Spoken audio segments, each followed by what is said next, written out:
Hi guys, and welcome back to my channel. I'm sorry it's been like a 2-week hiatus. I apologize. I've actually had a lot of life stuff going on, so I was actually visiting my long-distance boyfriend. That is what I've kind of been. I planned to pre-film some videos, then I didn't get to them, so I'm really sorry about that. But we're back on track and we're back reading, and I do have a big book haul of 5 to 6 books that I also bought, but that is not the purpose of today's video. We are going to talk about Sally Thorne's The Hating Game. I am going to be talking about the movie in here because I have watched the movie and the book adaptations of these. But yeah, we will go ahead and get into this, and I will tell you my thoughts. And also, please don't take offense to anything review-wise in this. If this is like one of your favorites, obviously, you know, that aside. But let's go ahead and get into it. And also, I hope everything has been going great for you. And if not, remember, things are looking up and spring is coming, so that's something wonderful to look forward to. All right, let's begin. Okay, so I actually committed a bad reader sin. I actually watched the movie with Lucy Hale first before I read the book. I know. I never do that. But I decided to for this one, and it was okay. I would give the movie like a solid like 3 out of 5. I love Lucy Hale. I've loved her since Pretty Little Liars. She's one of my favorites. She was great. I liked her. The main actor was a little bit, I don't know, he was kind of boring. I didn't really vibe with it. There were a couple of like cute scenes, but overall it felt kind of rushed and kind of jumbled and kind of all over the place, if I'm being completely honest with you, which I want to be on this channel.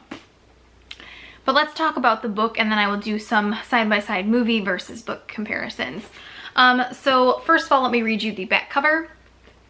So it says, Lucy Hutton and Joshua Templeman hate each other. Not dislike, not begrudgingly tolerate, hate. And they have no problems displaying their feelings through a series of ritualistic passive-aggressive maneuvers as they sit across from each other, executive assistants to co-CEOs of a publishing company. Lucy can't understand Josh's joyless, uptight, meticulous approach to his job. Joshua is clearly baffled by Lucy's overly bright clothes, quirkiness, and Pollyanna attitude. Now that they are up for the same promotion, their battle of wills has come to a head, and Lucy refuses to back down when their latest game could cost her her dream job. But the tension between Lucy and Joshua has also reached its boiling point, and Lucy is discovering that maybe she doesn't hate Josh, and maybe he doesn't hate her either, or maybe this is just another game. Alright, so let me start off with my overall review for this book. I give it a 3.5 out of 5. I know that this book is hyped up on TikTok. I know it is. It just wasn't for me, personally. And I'll get into that. The spice level also, there is a tiny bit of spice in here. I'd give it like 1.5 out of 5. It's definitely not the spiciest I've read. It wasn't, in my opinion, my favorite way of it. Like, Love Hypothesis is like peak, and so is Aaron Blackford, but that's other books. I'm not trying to do a book comparison thing here. So, let's talk about positives. I love the banter back and forth between her and Josh. They do sit across from each other. That's not giving anything away. They literally talk about that within the first chapter. And there's no big spoilers there. And obviously they work for 2 different executives. Basically B&G merged, so there's, I'm not going to get into the whole dynamics of it, but basically they work for both of their CEOs, as I described here. It's really interesting. It's really cool. I liked that dynamic of it. Obviously, it's a publishing house, so I thought that was cool. Getting back to what I was saying about their banter is wonderful. Josh and Lucy has some really good what am I trying to say here? Obviously banter, but I'm trying to think of another word. Conversations, basically, of kind of like one-upping each other, and they have what they call different games. One of them is the staring game. One of them is like the who can get to HR first. One is the who can make the other one laugh before the other one cracks kind of deal. So that was kind of cool. I liked that dynamic of their relationship, the back and forth. As someone who really enjoys banter, yeah, I thought that was good. I like that Lucy is quirky and kind of retro. They give you some descriptions of what she wears throughout the novel, and I really like that about her. I also really love that her lipstick is trademark flamethrower red, and I like the fact that Josh loves that about her, as you will come to find out later. That's not really a dead giveaway or anything. You can kind of like sense it in between the lines in the book. I really like that. I think that that's so trademark in the fact that she carries it and uses it that whole time. It's kind of like her, I don't know, her shield, I guess, something to that effect. If I'm probably not explaining this correctly, but you guys get kind of what I'm going for. I also like her determination. She obviously grew up, well, not obviously if you haven't read the book, her parents are strawberry farmers, and she moved to the big city for publishing, and so she's so determined to make it. So when they go up for this job, she is so petrified of failing and not succeeding and being a letdown. And I think that that's something that is difficult, and I think everybody deals with that, and it's not just women. I know myself, I have, you know, set out and like tried to do things, and you kind of think, wow, am I gonna like succeed at this? And if I fail, am I gonna be like known as a failure? Yeah, it's daunting. It's a lot. What more can I say? Yeah, basically. Yeah, I think that's a good part in it. The other thing, I do think Lucy Hale's depiction movie-wise is spot on. I'm sorry if you guys don't think so, but I thought she was perfect. I think she played the character of Lucy to a T. Now let's get into the not so positive parts.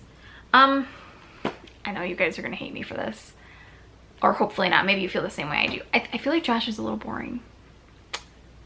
I'm sorry. I didn't feel like, I didn't want to like turn the page to hear what he had to say very much. I just kind of, he was just kind of there for me. He didn't really do it for me.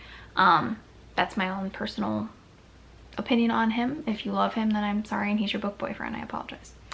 The other thing, the main character, obviously Lucy, I don't feel like she had a ton of different personality traits or kind of quirks or differentness about her.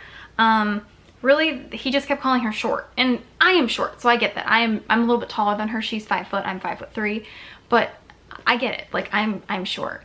And after a while, like, the strawberry shortcake reference was cool, like the first couple of times he said it, but then as it became more and more common and it wasn't used as like infrequently or as an insult, it just kind of got a little bit lackluster, and I wasn't enjoying it after a while. I felt like that was the only thing we talked about, was how short she was and how insecure she was about her shortness. Not really like a selling character trait, basically. Let's see, what else? Also, I thought the movie ending was better. I know, what am I saying? I completely lost my mind. No, the movie ending was way better, guys. Like, I like the fact that it was, if you haven't watched the movie, then you might want to skip past this part, but it was just, I feel like, oh, actually, I won't spoil it. I just felt like it was better done. I kind of thought it was a little bit lackluster of an ending. Kind of just was like up here, up here, up here, up here, kind of like, I felt like the ending was where it kind of like was like fast pass. We were not at Disney World.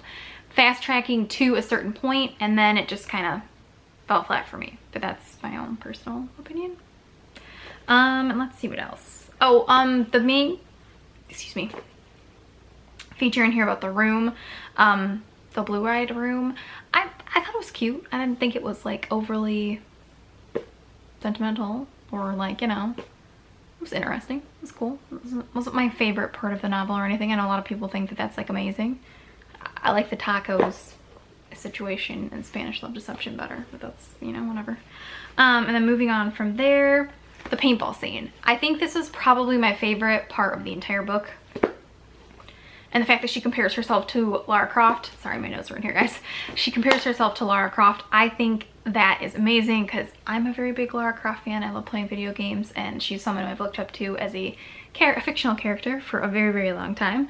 So I thought that was cool. And I did love the fact that Josh stayed and took care of her. I thought that was very noble of him. That was like kind of like my favorite part about him, I guess, so to speak. It was the caretaker role that he took over for her. But yeah, overall, it just wasn't my favorite. Was the movie any better? Not really. It was okay. That's the best I can say. I do think that they did a pretty good job of trying to keep things kind of in line. Obviously, it's a book, so they don't include everything, but I feel like, I know a lot of people said, oh, the book is way better. I kind of feel like it was like about spot on. At least for me, I thought that they did a good job of putting in the parts that were necessary, so to speak. But yeah, so that's gonna be it for me for this book review. I do have some exciting things coming up. I got some of the, I can't even think. I'll show you my book haul. I won't be filming that tonight, but in the next couple of days I'll be filming it, and I am so excited for a couple of the books because you guys are gonna be like, I'm gonna read the Fine Print series by Lauren Asher. I cannot wait to start reading those. They sound so good.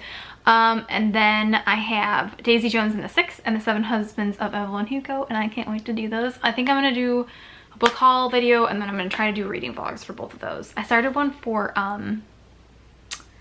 what's it called? Tracy Wolf's latest book, and I'm blanking. Covet, sorry, Covet. And I started it, but I haven't finished it. So that's more to come on that one. That one's quite large, that's 700 pages, so I'm working on it.